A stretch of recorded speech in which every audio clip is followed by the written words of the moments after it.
This is DW News Africa. Coming up on the program, 800,000 people murdered in just 100 days. 3 decades after the Rwandan genocide, can there ever be complete reconciliation?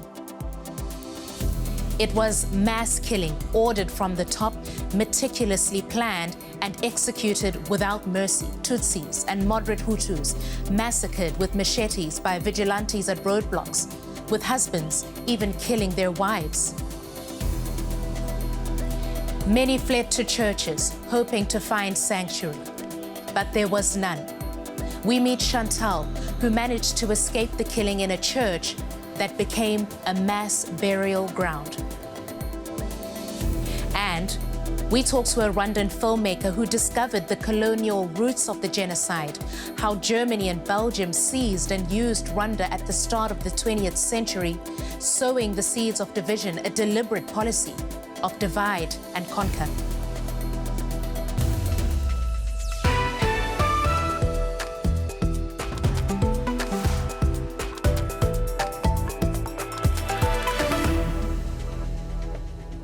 Hello, I'm Christine Mudo. Welcome to this special edition of the program.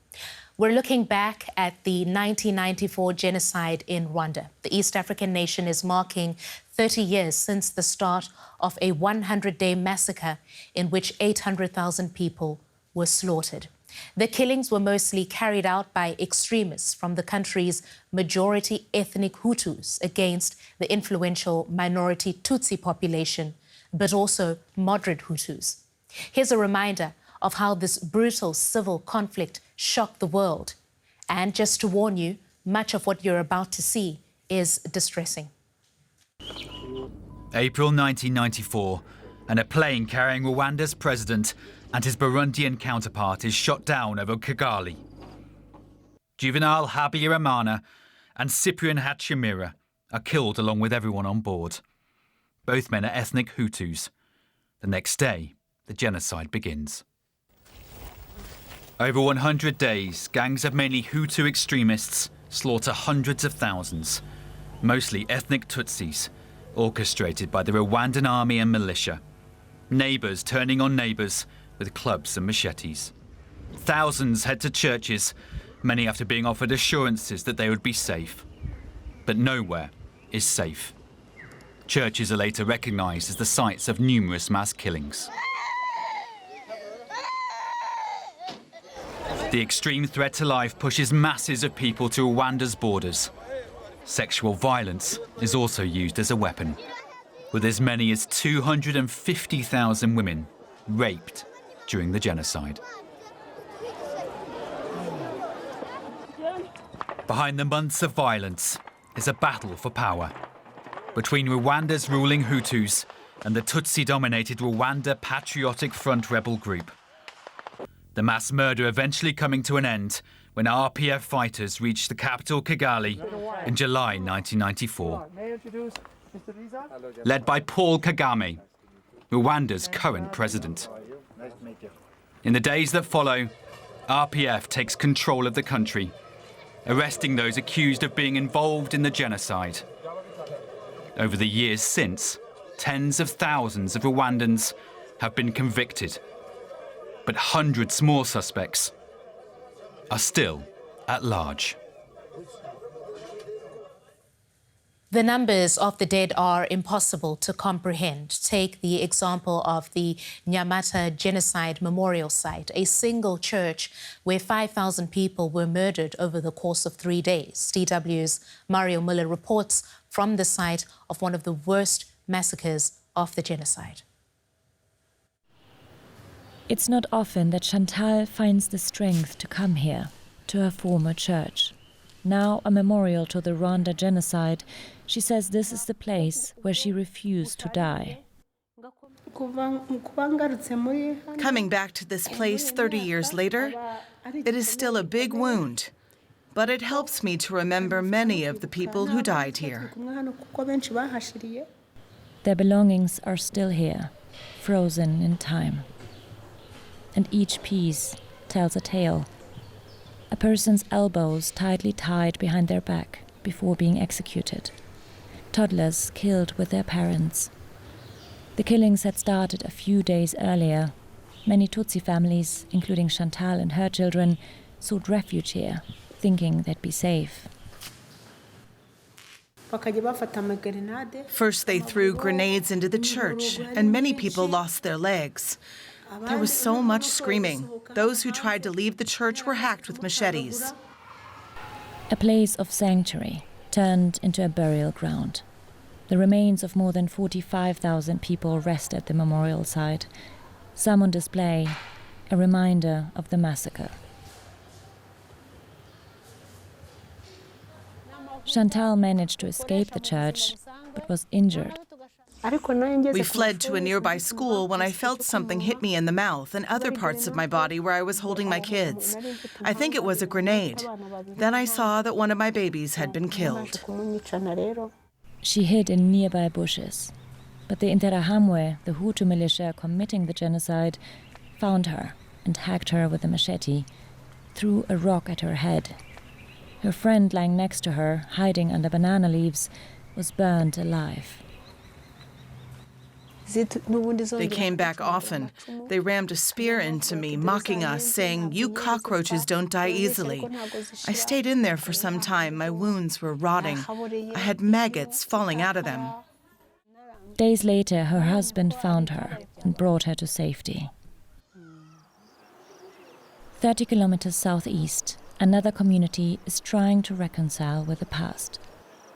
In Mumuvumu village, former perpetrators and the families of their victims live side by side. Louise's 2 brothers and a cousin were killed during the genocide. They were brutally killed, hacked here and here, in the head, in the throat, all parts of the body, shredded. By losing my 2 brothers, I lost the hands that would have supported me. The man who killed them, Cypriama Taboro, was tried in one of Rwanda's post-genocide tribunals and spent 12 years in prison. On his release, he asked Louise for forgiveness, and she accepted. Now they regularly participate in group activities, together with other former perpetrators and victims. It's all part of a government program to create unity among Rwandans and re-establish trust following the genocide that split communities. But would that work for Chantal too? Could she forgive her attackers and killers of her baby? We have a good country, and that has brought us together, and we love each other. But it does not rule out the possibility that there could still be remnants of genocide ideology in some people's hearts. You can't see in people's hearts. Her son, who was killed during the genocide, would now be a grown-up, like her other kids. Chantal hopes their generation will be able to put the genocide and the divisions of the past behind them. But some say the desire to overcome division has come at a cost. Paul Kagame has played a leading role in Rwanda since 1994, becoming president in 2000, and there are no signs he intends to go. Opposition leader Victoire Ingabire is one of Kagame's fiercest critics. DW's Mario Miller sat down with her in Kigali and asked how far has Rwanda come since the genocide. With President Kagame, I say always he was the right person at the right moment. That he was the man that Rwanda needed after the genocide. But today, after 30 years, I think that we need the flesh, blood in our administration. So, but we're not to have it. But there's some achievement. This the new building in Kigali, you can see that really there are some achievement in Kigali. But in the heart, we need to build also the heart of Rwandans. That is why I say it's a few years, because what we achieved regarding reconciliation is a few. So we have a long way to go. So what is needed in order to achieve that reconciliation? What is needed is to recognize, to harmonize our history as Rwandans, as one nation, because until today, our recent dark history for our country divides us until today. Before the genocide against the Tutsis, and during the genocide, and after the genocide, there are also crimes against humanity committed against the Hutus. Those victims, until today, nobody talk about it. but they have relatives, and their relatives, they need the room to express their pain openly, publicly, without restrictions. You've been a long-time critic of President Paul Kagame and his government. You also challenged the official narrative, as you just mentioned, of the genocide, what happened before and during the genocide. So could you explain a bit further what you mean by that? What kind of atrocities or crimes against humanity have been committed? When I talk the crime against humanity, I talk about the normal citizens were killed when they was in the refugees camp inside Rwanda, when they was in their homes, and their homes were destroyed and they were killed. Some soldiers among them committed those crimes. And if I say it, they say a polarized police in Rwanda, but that is the truth, that is the reality of Rwanda. If we need really to build a nation to have a sustainable development, we can't have a sustainable development if there are no trust among us as Rwandans, because we need before to be one nation. Why were you barred from the next election? Because I was condemned by Rwanda courts. Even if the African court has cleared my name, but the Rwanda government refused to recognize this decision of the Human Rights Court, and they banned me to participate in the election. Do you think that is out of fear because you're too dangerous for the government? The ruling party always say that the candidate, President Kagame, is so popular among Rwandans. And I say, if he's so popular, why you are afraid to be in a competition with someone else? I don't understand why they refuse me to participate in the election. But the solution, the answer is that they know if I go in the competition, Rwandans needed new flesh and blood, and they know that I can easily win the election. That is why they banned me to participate. Thank you so much. You're welcome.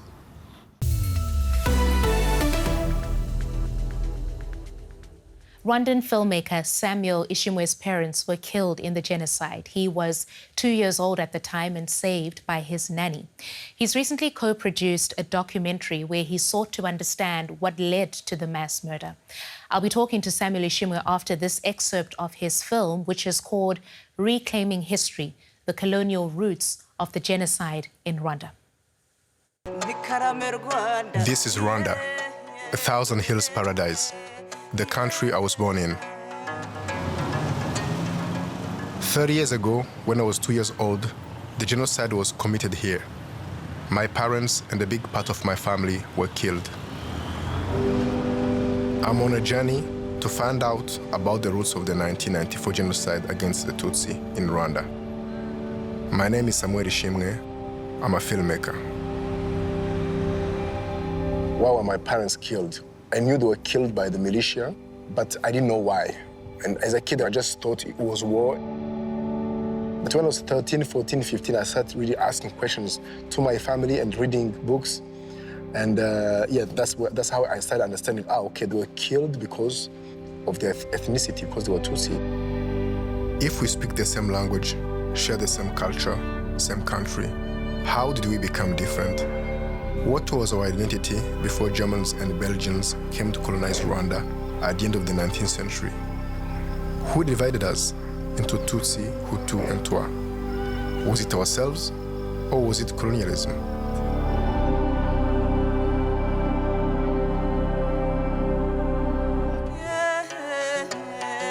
Hutu, Tutsi, Twa already existed before colonialism. Around 1% of Rwandans called themselves Twa. The colonizers defined them as pygmies, natives who lived here before the Hutu and Tutsi. Tout ce qu'on raconte à propos de Hutu, Tutsi, Twa, ce sont des spéculations. Il n'y a pas de source fiable. Du moins, les sources que nous utilisons sont des sources orales. The meaning of Hutu, Tutsi, Twa in pre-colonial Rwanda is still debated among historians. On disait qu'au Rwanda, il y a 3 ethnies, Hutu, Tutsi, Twa. Est-ce qu'on peut dire que vraiment ce sont des véritables ethnies? Non. Et le Rwanda s'appelait cette même ethnie parce que ce qui caractérise chaque l'ethnie, nous remplissons toutes ces conditions ensemble. La langue, la culture, la croyance. Mais les Européens ont parlé de 3 ethnies. Ça, c'est une introduction. Quand ils sont arrivés ici, ils ont trouvé des Tutsis, des Trois et des Hutus. Ils ont dit 3 races. The ideology of the Hamitic myth was introduced to Rwanda at the end of the 19th century by European researchers.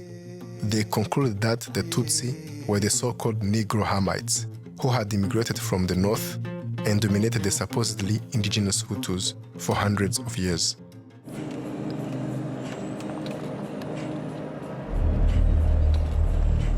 As I was researching for this film, I came across a recent German-Rwandan study.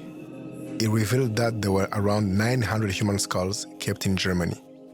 They were stolen from Rwanda in 1907 and 1908.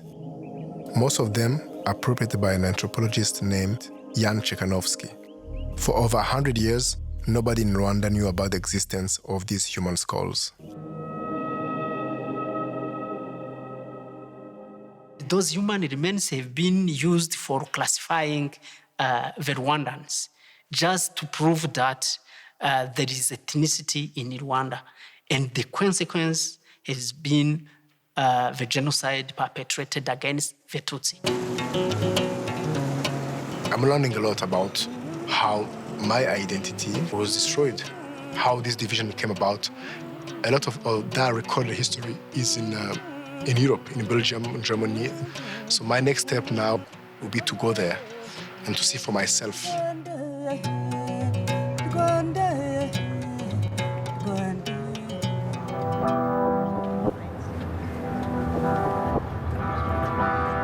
Berlin is a significant place for many reasons.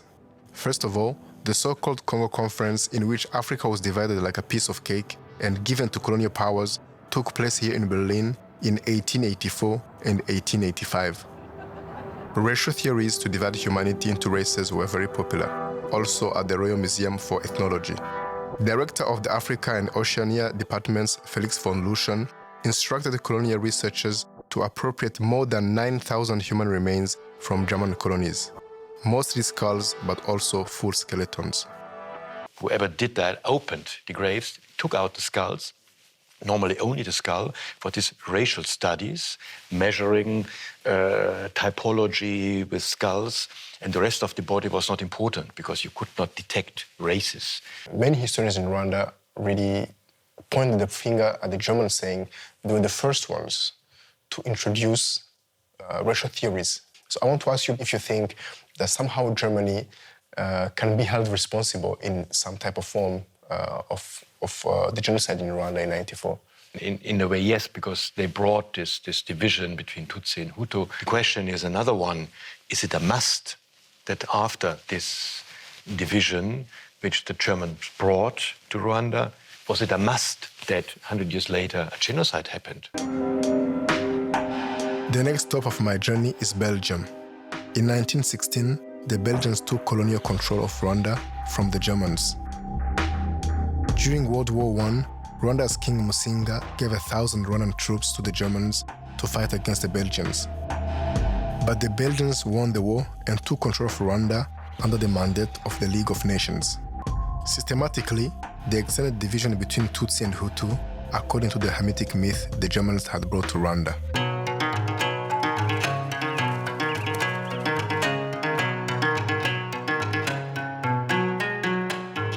It was shocking to me to learn that it's not something that was an innocent mistake from colonial powers.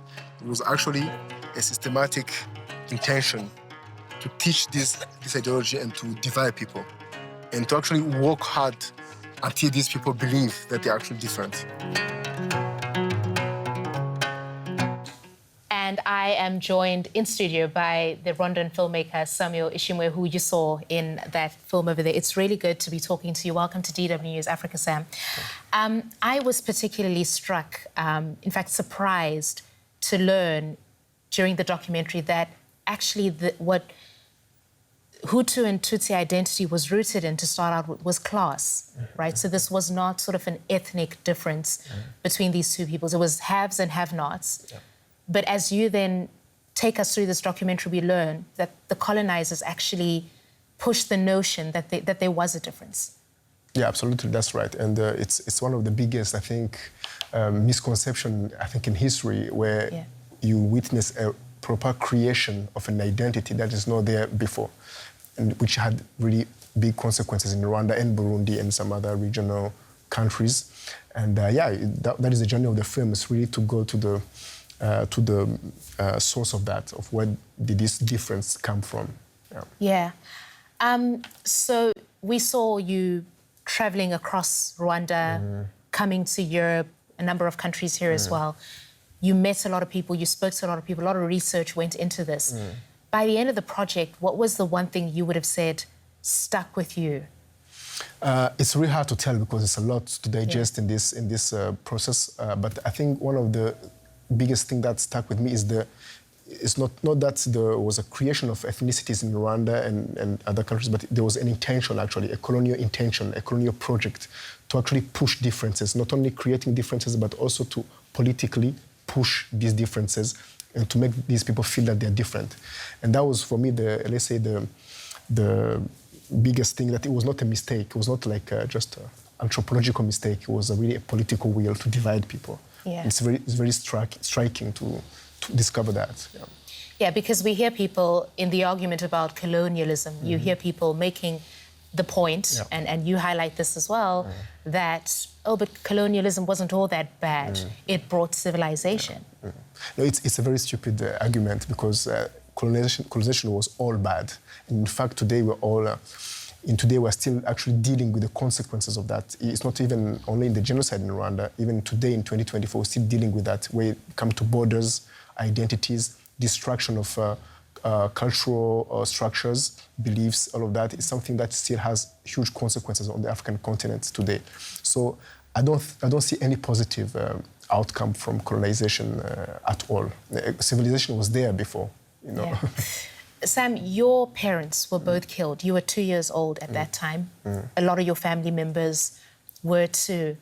30 years on, right? I'm just wondering what more you feel like you lost, but also where you are at in the sort of like the healing process. Would you say that today, 30 years on, as a parent yourself, that you're at peace with what happened, that where are you in this whole like process of having to confront what happened, but also having to move on? It's a very interesting thing, because people of my generation who were very, very young during the genocide, it's now, today, that we are adults that we're starting to confront that history. I mean, there's a generation of people who lived it and who, over the time, had the time to really move on from it or deal with it. And for us, I think, starting now that we're adults, that we're having kids of our own, that we're starting to emotionally now deal with all of this. So I would say, I don't know. I mean, we try to move on, of course, and be positive, and the country is moving on. But on a personal and emotional level, it's something that is still a big thing to explore and to deal with it on a daily basis. So I think it's an ongoing journey with the healing. Yeah, well, thank you for taking us on that journey with you. I thought the film was a stellar project, and we just learned so much about what happened in your country and how it is still a real present reality today. So thank you so much for coming in today. Thank you very much.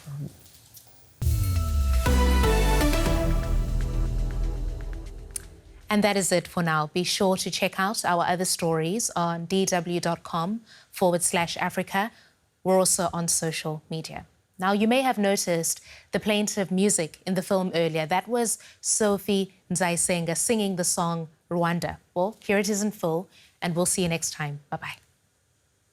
Rwanda rw'amahoro, Rwanda rw'imisozi, Rwanda rw'ibisiza, Rwanda rw'amata, banjyewe Rwanda mvugira imyato, nikarame Rwanda,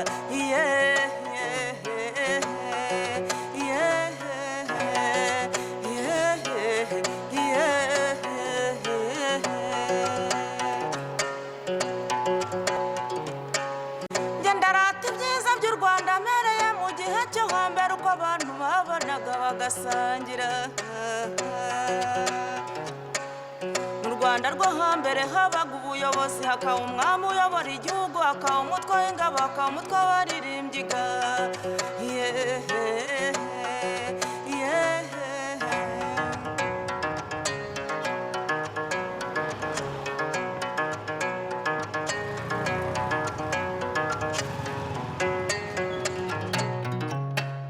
dore impamvu turirimba Rwanda tugashyira kure cyane twebwe tuva mu bwiza kandi twinjira mu bundi Rwanda Rwanda Rwanda Rwanda Rwanda abakoroni baraje baradukonda baradutatanya twibagirwa umuco wacu na za ndangagaciro na kirazira bya kinyarwanda tubibika ku mutima gusa Rwanda